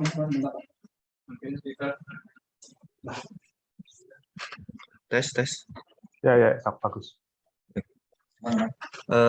Mungkin saat ini kita masih terpengaruh sama budaya lama gitu dalam bekerja gitu ya, karena memang masih bercampur generasi yang lama gitu ya, atau generasi X, Y, Z gitu ya. Nah, sebetulnya kalau misalkan untuk zaman sekarang, era sekarang sih, kalau lihat, saya pernah lihat tempat kerja di Google itu nggak seperti tempat kerja gitu ya Pak ya. Jadi di sana ada fasilitas yang seperti tadi, mungkin ada buat bermain atau buat olahraga gitu. Nah itu memang pada dasarnya bisa memacu apa istilahnya untuk bisa berimprovisasi terus berinovasi gitu ya, dengan tempat yang memang berbeda. Kalau untuk saat ini kita datang ke kantor, kepenatannya itu akan terasa pas waktu datang gitu ya, karena tempatnya seperti ini lagi gitu. Dari segi apa penataan meja, terus lemari, terus dari suasananya gitu. Nah itu kan mungkin akan membawa dampak kebosanan gitu pada si pekerjanya gitu. Nah yang ingin saya tanyakan, gimana sih Pak kiatnya gitu ya supaya kita bisa mengubah gitu ya, mengubah para pekerja ini supaya berpikir ke sana gitu ya, karena memang beda generasi akan beda berpikir gitu. Nah untuk menyamakan persepsi itu seperti apa sih Pak kiat-kiatnya gitu? Mungkin itu aja Pak. Terima kasih. Bangga Kang Ahmad. Oke, turun Pak Yatna di SKPD mana Pak Yatna? Diskominfo Pak, Diskominfo. Tuh ayah nulis tuh curcol nah itu kan di kolom chat. Ya sebetulnya sama ya Pak di hampir seluruh institusi pemerintahan gitu ya. Karena kan kalau kita belanja bikin apa-apa harus sesuai dengan apa tuh peruntukannya. Saya aturannya tos kieu gitu kan. Sehingga nggak boleh diubah, nggak boleh apa gitu. Tapi menurut saya sih yang namanya ruang kerja itu boleh kok di redesign, direposisi gitu ya. Kayaknya nggak ada tuh larangan, misalnya kan sekarang di kantor tuh Pak suka ada di mural, kemudian meja-mejanya juga yang sudah mulai itu salah satu cara untuk reposisi gitu. Di beberapa dinas gitu ya, atau kalau saya lihat di beberapa kementerian Pak, ini kembali lagi ke budget gitu ya, itu sudah banyak melakukan itu. Jadi saya lihat yang paling bagus sih contoh di Kementerian Keuangan gitu. Kalau bicara instrumen atau aturan, saya yakin seluruh pemerintahan aturannya sama. Tapi kok bisa Kementerian Keuangan gitu? Kenapa kementerian yang lain enggak gitu ya? Padahal sama-sama kementerian. Terus saya di Sumedang Pak. Sebetulnya saya sekali lagi mohon maaf bukan maksud apa, karena memang saya tinggal di sana, jadi saya lihat banyak sehari-hari gitu. Beberapa dinas sudah diubah tuh bentuk kantornya Pak Yatna. Jadi kayak di BPKAD, di Bapeda, di Setda gitu ya. Kalau mungkin Pak Yatna nanti ngelihat ke sana, itu udah mulai dibuat bergaya-gaya startup walaupun belum full coworking space gitu ya. Dan sekarang sudah boleh tuh ASN bekerja secara remote. Kayak kemarin kan setengah-setengah tuh ya waktu COVID gitu. Kita sekarang punya, baru diresmikan tuh Pak Gubernur pertengahan tahun lalu itu Creative Hub, Sumedang Creative Hub itu, Creative Center gitu ya. Nah di situ Pak Bupati membuka ruang, siapapun, dinas manapun, kecamatan manapun boleh berkegiatan, beraktivitas di sana. Bahkan ngantor pun boleh di sana gitu. Nah, jadi kan karena absen sudah di aplikasi, ya mungkin sekarang karena aturan ya Pak Yatna, absen itu kan harus di kantor ya gitu. Tapi kan beraktivitas, berproduktivitas kan nggak harus di kantor gitu. Nah apalagi kalau kantornya betah, tapi sekarang mah ya ke kantor absen, kemudian mereka boleh bekerja dimanapun gitu. Bisa di comment center, di kantin, di mana. Yang penting ya outcome based, karena platformnya kita sudah ready, kemudian laporan-laporan harian, mingguan, bulanan, penilaian kinerja dan lain-lain itu sudah tersistem gitu ya. Ya karena amanat SPBE gitu kan. Jadi walaupun mereka ke kantor, ke rumah dulu, misal kalau nggak ada kegiatan boleh tuh gitu kan. Nah kemudian dalam kaitannya seragam tuh kan sekarang sudah ada seragam-seragam tertentu gitu ya yang berdasarkan dinas, itu juga cara-cara yang bisa ditempuh untuk mengurangi kebosanan itu. Kemudian kayak Pak Yatna mejana di dia, Pak Arief di dia, Pak Ganjar di dia, Pak Mul di mana itu. Boleh kok itu direposisi, nggak ada SK-nya Pak Arief mejana kudu di dinya. Kayak yang menempel itu kan responsibilities-nya. Tapi masalah bekerja boleh tuh dibuat misalnya. Dan sepertinya setiap tahun itu selalu ada tuh yang namanya anggaran furnitur atau renov dan lain-lain. Yang mungkin harus melibatkan satu desainer interior misalnya. Itu juga kayak di Bapeda beberapa kantor dengan budget yang sama gitu ya. Tapi desain bisa lebih beda, Pak. Nah, itulah namanya creativity gitu. Jadi silakan ya dicoba misalnya pewarnaan gitu, pewarnaan ruangan atau pencahayaan, kemudian ventilasi. Akhirnya yang membuat kita bosen kan, aduh ruangan terpoek, ungap gitu kan, jaga dokumen-dokumen arah rumpuk gitu kan. Kemudian barang-barang di meja, pabalatak gitu kan. Itu sebetulnya sesuatu yang bisa diselesaikan sebetulnya tanpa harus adanya aturan regulasi, Pak, begitu mah. Dan itu adalah take roles-nya itu leadership take roles di situ gitu. Kemudian dan tidak harus top down tapi bottom up. Misal menurut Pak Yatna misalnya, apalagi udah pernah ke kantor Google gitu ya. Kan di kantor Google mah di meja-meja kerja nggak ada yang namanya kertas bebalataknya, Pak. Gitu kan. Dan karena dia bisa dimanapun, kerjanya di meja manapun. Jadi misalnya di Kominfo ada berapa? Ada 30 orang. Ya beli aja misalnya locker yang 30 tuh di S Hardware misalnya di mana gitu ya. Dan saya kira bisa tuh terkondisikan gitu ya dengan APBD misalnya atau melalui CSR atau apa. Kemudian meja direposisi, kita bikin kompetisi misalnya workspace terbersih minggu ini, ya, award-nya gitu kan, atau misalnya itu kan bisa dibuat-buat seperti itu. Dan itu tidak perlu yang namanya keputusan perwal, perbub itu kan nggak perlu. Nah itu tinggal creativity. Nah sehingga dengan saya setuju dengan kultur bekerja bergaya startup seperti itu meningkatkan creativity juga, ide-ide gagasan keluar. Nah seperti itu saya yakin sih bisa Pak ya, karena kayak sekolah itu beberapa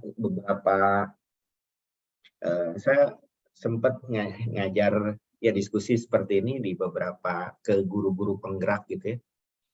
Kalau sekarang kita masuk ke kelas Pak Yatna, dati baheula ti zaman saya sekolah sampai sekarang gurunya di depan, murid ngajajar geningan 4x4 meja teh.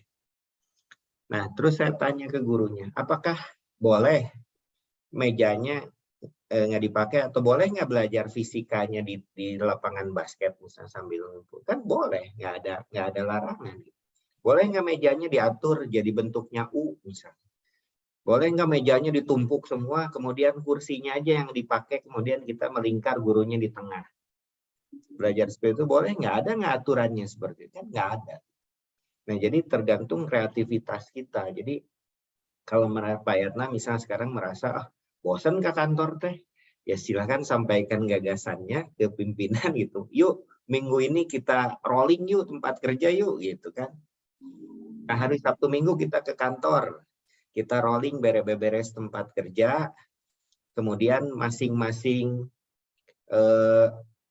tim bawa makanan ya, bawa makanan. Hari Sabtu kita reposisi tempat kerja, bawa makanan masing-masing berbagai merek boleh. Nanti tumpukin di tengah, kemudian kita saling berbagi makanan ngambil. Misalnya Pak Yatna mekal timbel, Pak Arif mekal cau Raja Cerem, misalnya Pak Mul misal kado di kantor. Seperti itu kan bisa kita lakukan untuk apa ya, untuk teamwork, team development, tapi kita reposisi kantor gitu.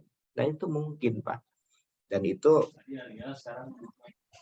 nggak ada larangannya sepertinya. Nah ini silakan dikembalikan, dan itu mungkin beberapa daerah kayak di kita ada salah satu kecamatan Pak, Pak Akon, itu aula kecamatannya di rebranding.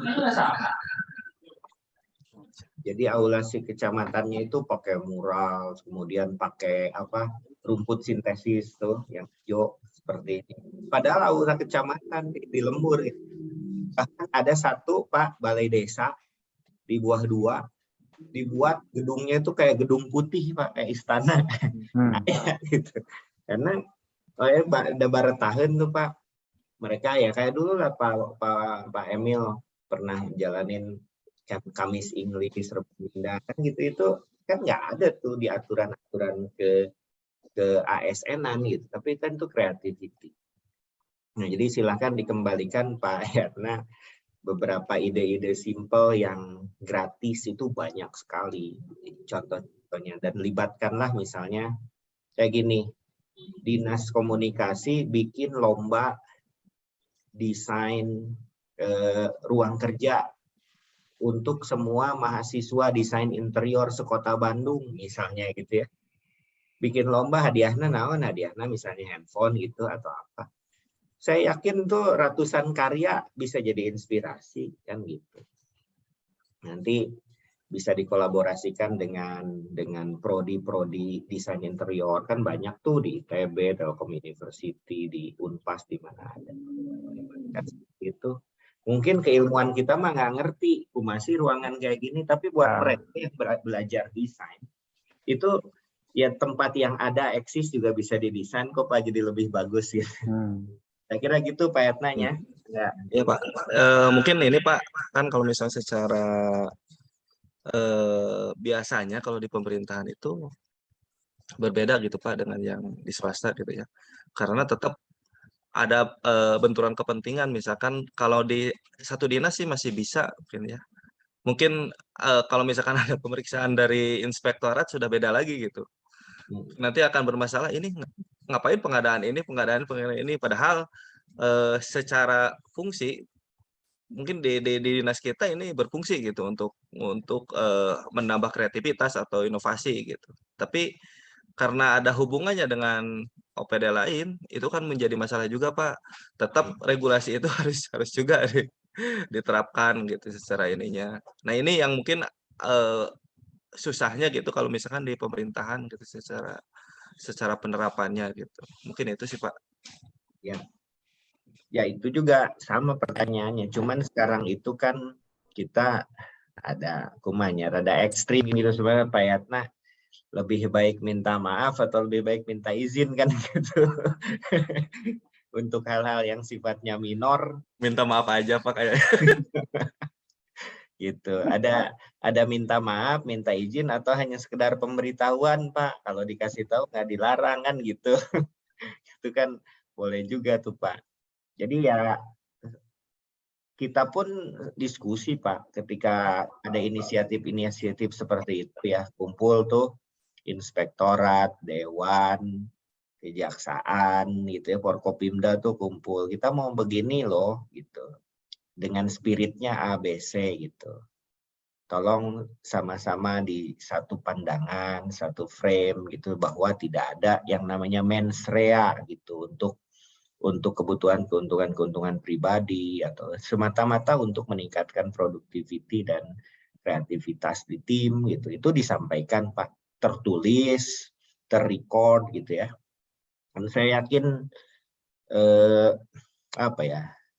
bukan kitab suci yang harus selamanya begitu. Nah, makanya dewan juga ya, dewan ya mungkin kalau di pemerintahan kan ada yang namanya government spending, itu harus disusun gitu ya, RAPBD, kemudian KUA, PPAS dan lain-lain, yaitu disitulah yang namanya TAPD, tim anggaran pemerintah daerah, juga harus punya wawasannya, sehingga ketika ada usulan dari dinas, dari SKPD untuk ini, dia paham gitu. Nah, itulah yang kita lakukan dulu. Saya ngajak beberapa pimpinan gitu ya, untuk melihat begini loh kondisinya. Future office tuh begini loh, sehingga ketika ada usulan nih dari dinas, dari kecamatan yang milenial pengen begini, mereka ngerti gitu. Inspektoratnya juga ikut waktu itu, Pak. Nah, jadi dan saya yakin itu bisa, dan semua kan Bandung udah menjalankan itu, Pak, zaman Pak Wali Kota Kang Emil gitu, beberapa ruangan kan udah beliau desain seperti itu gitu. Gitu mungkin Pak Yatna, nuhun. Mengapa Kabit bisa ditindaklanjuti, Pak Kabit? Untuk sounding ke atasnya, Pak Kabit. Siap Pak Yatna. Siap. Kita bikin aja nanti ruangannya. Kita uji coba aja nanti, Pak. Uji coba. Terima kasih Pak Yata. Nanti Pak Yata kan direposisi nih ke lantai 2 sebentar lagi di tahun depan ya. Ya siap. Pak Ahmad, ada pertanyaan lagi satu nih dari Pak Ganjar nih, Pak.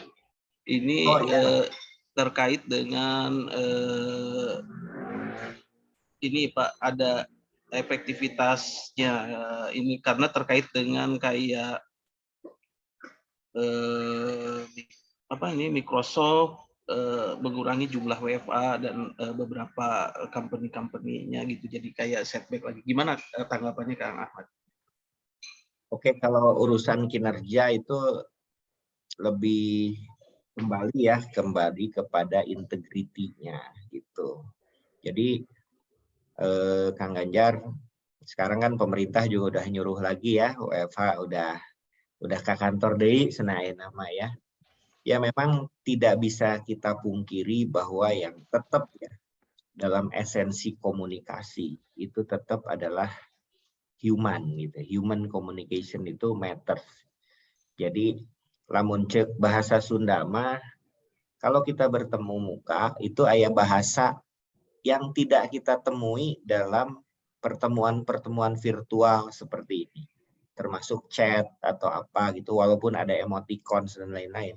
Tapi kalau bertemu secara muka itu aya bahasa, orang Sunda mah aya bahasa rasa, Kang Ganjar gitunya, aya bahasa rasa.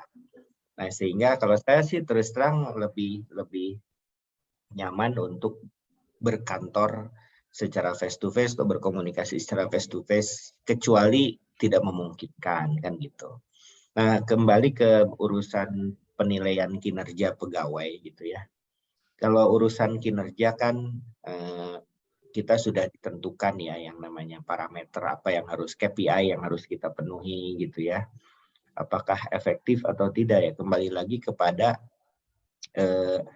target outcome apa yang akan kita tuju gitu ya. Di dinas ini kan pasti punya KPI outcome yang harus dituju, terus menjalankannya dengan di rumah WFH atau di kantor gitu ya, itu kembali kepada yang tadi sudah saya jelaskan. Jadi utilisasi kantornya seperti apa. Terus ada orang gini Kang Ganjar, ada orang yang bisa produktif kalau di rumah. Mun di kantor mah gawean kadang-kadang kan gitu. Aya nu gitu kan. Nah, terus perusahaan Microsoft, Tesla mengurangi jumlah WFH di area mana gitu ya. Kalau yang dimasukin lagi tuh yang di area-area produksi gitu ya, di factory gitu. Tapi untuk area-area yang innovate, yang bentuknya soft skill gitu ya, itu masih flexible working. Judulnya bukan WFH. Kalau WFH itu kan tempat kerjanya di rumah gitu ya. Tapi mereka ubah menjadi FWA, flexible working arrangement. Jadi ketika perlu di rumah, ketika harus ke kantor, dia ke kantor gitu. Jadi tidak didikotomikan harus rumah dan kantor, tidak, tapi flexible working. Ketika butuh, prioritinya tinggi, harus rapat di kantor, ya maka dia harus ke kantor. Gitu. Nah, itu aja sebetulnya di perusahaan-perusahaan teknologi itu. Kemudian dikurangi ya, karena mengikuti, mereka udah mulai, karena mereka juga aware, Kang, bahwa komunikasi human itu sangat penting gitu ya, untuk menjaga emosional lah gitu ya, menjaga teamwork. Mereka melihat ke situ, apalagi ketika COVID-nya sudah terkendali gitu. Jadi sebetulnya kinerja, apalagi dengan adanya platform-platform digital ya, itu harusnya no issues, karena report, monitoring udah bisa dilakukan secara online sekarang, dan itu juga salah satu amanat dari SPBE kan, harus punya platform penilaian kinerja seperti itu. Kemudian penilaiannya juga sudah 360 derajat, atasan, bawahan, peer gitu ya. Itu juga kan mereka melihat online maupun offline. Jadi sebenarnya kembali kalau penilaian di ASN itu kan sudah ada rules-nya gitu. Jadi tidak kita juga melihat harus dipaksakan harus kantor lagi atau enggak.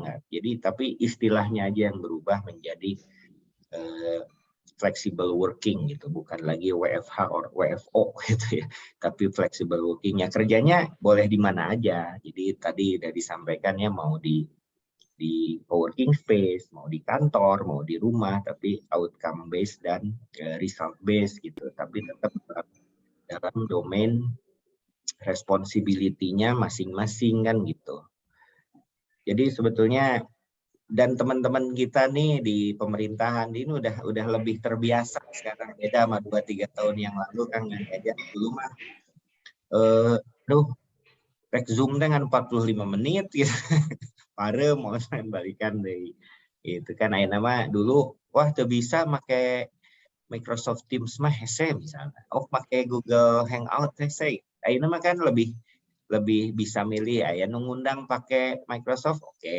Ada yang ngundang pakai Google Meet, oke. Zoom apalagi kan gitu. Tapi sekarang kan pertemuannya dikit gitu ya. Pakai WhatsApp call aja, WhatsApp group bisa kan gitu. Jadi pilihannya udah banyak sekarang. Jadi udah tidak ada lagi yang namanya technology barrier dalam flexible working sekarang.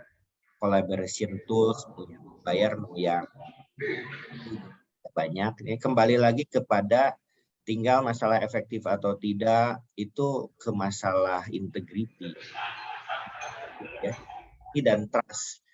Akhirnya nutu bener mah adalah nges dibere mah WFH kadang sarare itu sih mah kadang jadi di imah ulin pagawean teu beres geuningan tah. Tapi itu kan kembali ke masalah integrity dan morality Kang Ganjar gitu. Nah, ini tinggal masalah leadership-nya. Leadersnya bisa nggak trust.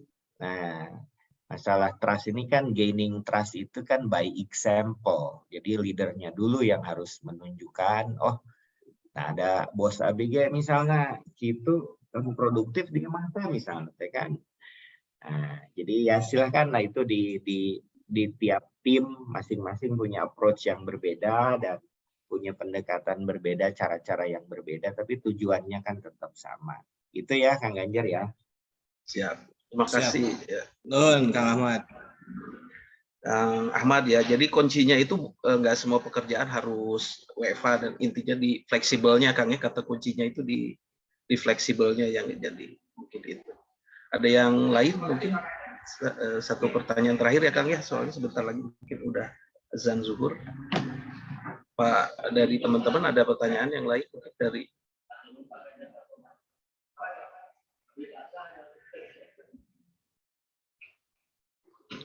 dari teman-teman yang lain, Pak Antoni, Pak ini yang lain dari itu nggak ada pertanyaan Pak, cukup aja. Itu dari teman-teman di luar Diskominfo mungkin ada pertanyaan. Pak Arif izin. Mangga Bu Ira. Ya. Sorry. Assalamualaikum warahmatullahi wabarakatuh. Selamat siang Kang Ahmad. Ya, tadi seperti yang Kang Ahmad sampaikan bahwa memang Kang Ahmad sudah ngobrol dengan Pak Kadis dan mungkin Pak Kabid, dan kebetulan memang untuk pengembangan sumber daya TIK itu tahun ini ada di subkegiatan saya, dan kita memang sudah punya yang namanya ngobar bangtik gitu ya, udah pernah dilaksanakan beberapa kali ngopi bareng pengembangan sumber daya TIK gitu. Jadi ini salah satu acaranya adalah yang seperti ini gitu Kang, dan rencananya nanti setiap amanah dari Pak Kadis itu adalah setiap bulan, bahkan kalau bisa setiap 2 minggu sekali ada acara tematik seperti ini.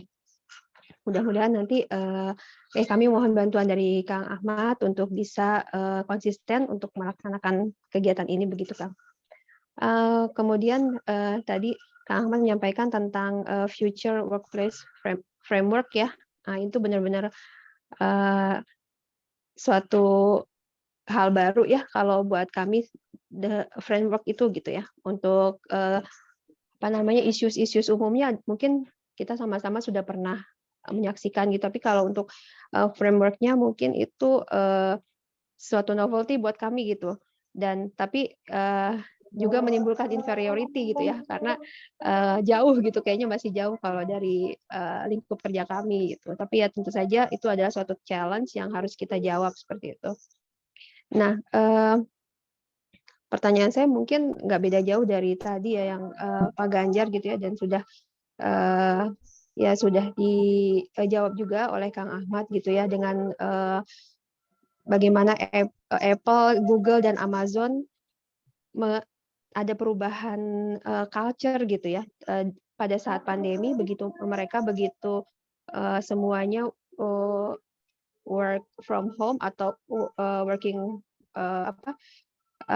dengan arrangement seperti itu, tapi kemudian setelah pandemi berakhir itu memang ada yang mengharuskan semua pekerjanya masuk seperti itu ya, seperti Apple kalau nggak salah, tapi Amazon dia menetapkan untuk 50-50, kemudian Google membebaskan bahkan, karena menurut mereka mungkin jauh lebih efektif apabila dibebaskan sebebas-bebasnya seperti itu. Nah, untuk di Pemkot akan sangat banyak akan sangat banyak pertimbangan, karena ada banyak juga jenis pekerjaan seperti itu ya, dengan output yang berbeda-beda. Nah, itu mungkin kembali lagi sebaiknya kita mulai dari mana dulu nih gitu, dari dengan challenge yang ada di Pemkot dan situasi global yang seperti itu. Mungkin itu pertanyaannya Kang Ahmad, terima kasih. Oke, atur nuhun Bu Ira. Ini sempat mengemuka ya waktu diskusi di pemerintah pusat. Jadi sekarang itu percontohan untuk flexible working itu dilakukan nggak usah di Bappenas Bu Ira. Jadi untuk teman-teman yang sifatnya researcher ya, peneliti, yang bukan yang day to day activity-nya bertemu dengan warga, klien gitu ya, atau ada yang rutinitas yang harus dilakukan gitu ya, itu tetap work from office ketika COVID-nya udah terkendali gitu ya. Tapi untuk tipikal pekerjaan kalau di ini kan ada struktural fungsional gitu ya. yang fungsional, yang terutama yang tenaga ahli, ekspor apa gitu, itu boleh tuh flexible working. Nah, di beberapa kementerian, setahu saya Bappenas itu sudah mulai menguji cobakan flexible working, kemudian di Kementerian Keuangan kayak auditor apa gitu ya, kecuali di waktu-waktu tertentu ya juga udah flexible working gitu. Nah, tinggal kita klasifikasi nih Bu, di Bandung atau di Dinas Kominfo sendiri kan bisa dilihat ya yang rutin dan yang pekerjaan yang memang menuntut untuk datang gitu dan yang tidak. Kayak di Amazon pun pekerjaan-pekerjaan yang sifatnya packing gitu ya, di Amazon store-nya ya, yang bentuknya packing itu tetap work from office. Kayak di data center itu kayak admin data center yang on location itu tetap by shift gitu ya. Tapi selebihnya yang para programmer, para inovator, para tester dan lain-lain itu flexible working. Jadi tergantung dengan fungsi kerjanya masing-masing gitu. Kan kalau kita lihat sekarang yang namanya dari dulu ya, namanya wali kota, sekda gitu ya. Itu kan flexible working sebetulnya, Bu. Kerjanya di masyarakat kan gitu. Ya ke ruangan hanya untuk rapat dan tanda tangan kan gitu. Sebetulnya mereka kerjanya fleksibel gitu. Jadi tergantung pekerjaannya. Tapi kayak pekerjaan yang sifatnya misalnya di dinas pajak misalnya yang menerima pembayarannya itu kan tetap karena pembayarannya masih ada yang offline, dia harus kerja kan begitu. Nah, untuk itu tinggal diklasifikasi pekerjaannya. Kayak di Microsoft, di Google gitu ya. Teman-teman Microsoft di marketing itu flexible working. Kayak di Telkomsel contoh ya, di Telkomsel. Di Telkomsel sekarang 50-50 itu bukan berarti dalam 1 minggu 3 hari di kantor, 3 hari di rumah gitu ya. Sebetulnya untuk yang sifatnya kayak customer care gitu, kemudian kalau yang tim sales gitu, tim sales itu lebih fleksibel tuh. Tapi kalau yang back end, network operation itu tetap work from office. Jadi dibagi ininya Bu berdasarkan responsibilities kerjanya seperti apa. Dan yang tetap mewajibkan ke kantor pun gitu ya, itu kan tetap shifting, tetap ada yang ke kantor, ada yang di rumah. Jadi mereka bagi-bagi tuh jadwal pekerjaannya. Kemudian yang sales pun tidak seluruhnya semua di luar kantor, tetap di waktu-waktu tertentu dia punya sales funnel atau weekly meeting, mereka tetap harus datang. Itu untuk menjaga balancing aja, karena memang beberapa perusahaan ini, kecuali Google kan dari dulu sebelum COVID pun mereka sudah begitu Bu kantornya gitu ya, kalau Google gitu. Tapi kalau yang lain mungkin melihat adanya emotional gap, karena tidak sehat juga Bu kantor terus di bumi itu kan, kadang-kadang harus ke kantor. Jadi yang mereka buat adalah meng-create kebutuhan Bu sebetulnya. Meng-create kebutuhan untuk datang ke kantor gitu. Karena emotionally and physically relief gitu ya. Kalau di rumah kan 2 tahun di rumah juga bosan Bu. Anak-anak aja contohnya. Kenapa sekarang diwajibin sekolah? Kan banyak yang akhirnya comfort zone di rumah. Sementara kan prinsipnya growth and comfort do not coexist gitu ya. Jadi kita tidak bisa bertumbuh kalau dalam comfort zone. Nah, beberapa perusahaan yang ngambil pendekatan, kita harus growth, maka dia dipacu lagi gitu kerjaannya. Itu sih tentang leadership decision Bu.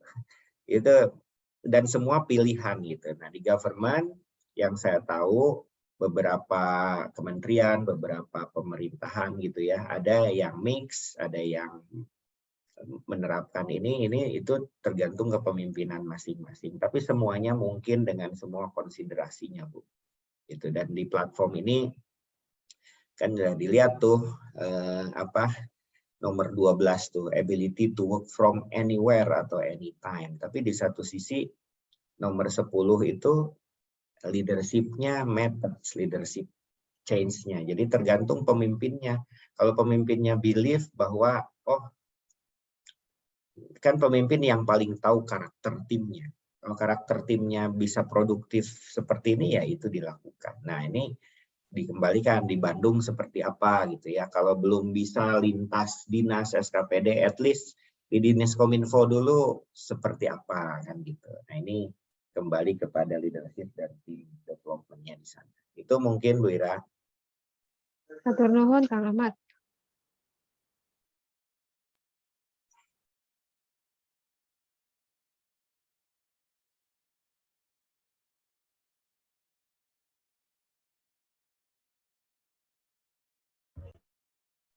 Pak Arief masih mute. Masih di mute, Pak Arief.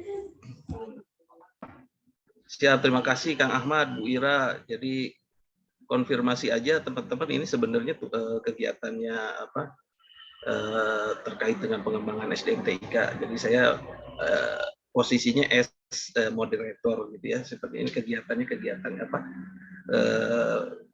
tupoksi dari subkor pengembangan TIK. Terus terkait dengan yang tadi mungkin apakah masih ada pertanyaan dari teman-teman yang lain? Pak Kabid, apabila tidak ada pertanyaan mungkin karena sudah azan zuhur juga, bagaimana kalau kita cukupkan sampai sekian Pak Kabid? Mangga Pak Arief. Oke, siap. Karena sudah waktunya sholat zuhur juga, Bapak dan Ibu, mungkin kita cukupkan acara yang menurut saya sangat bermanfaat karena membuka wawasan kita terkait dengan ruang kerja masa depan atau kira-kira masa depan itu akan seperti apa. Walaupun kita belum tahu ya takdir seperti apa ya masa depan, tapi kira-kira karena sudah ada teknologi-teknologi seperti yang diceritakan Kang Ahmad gitu, mungkin arahnya ke arah sana gitu. Mungkin itu dulu, kita tutup sama-sama kegiatan pada hari ini Pak Kabid dengan sama-sama membaca hamdalah. Alhamdulillahirabbil alamin. Billahi taufik wal hidayah. Wassalamualaikum warahmatullahi wabarakatuh. Waalaikumsalam warahmatullahi wabarakatuh. Ya, terima kasih Kang Ahmad. Terima kasih teman